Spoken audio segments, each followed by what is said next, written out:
গরিব কারে কয়? মাদারীপুর বাড়ি ছিল, আলী হুসাইন নাম। আলী হুসাইনের দারিদ্রতার সীমা রেখা নাই, সীমা রেখা নাই, এরকম গরিব। আব্বা আলী হুসাইনকে কয়, এরে আলী হুসাইন তুই ফতে রাত্রে সূরা ওয়াকিয়া পড়তে পারস না? এ আব্বার এত কাপে, আমি আর আলী হুসাইন আব্বার লাগে দেখা করতে আছি। আলী হুসাইন কয়, হুজুর এতে কি স্পর্ধা চিন্তা করে, এত কয় রিজিকের লেগে সূরা ওয়াকিয়া পড়ার দরকার নেই। কি করছে সূরা ওয়াকিয়া পড়িয়া আল্লাহর লাগে রিজিক আল্লাহ দিব, মনে হয় বুঝেন না।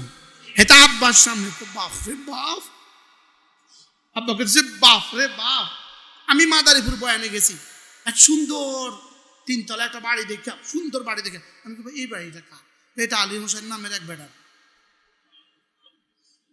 আমি তো মানে মৌলানা আলী হোসেন, আমি পড়ছে কই? টুমচুর পড়ছে।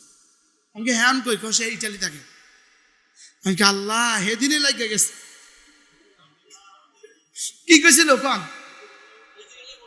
হ্যাঁ, সূরা ওয়াকিয়া পড়লে রিজিকের অভাব দূর হয়।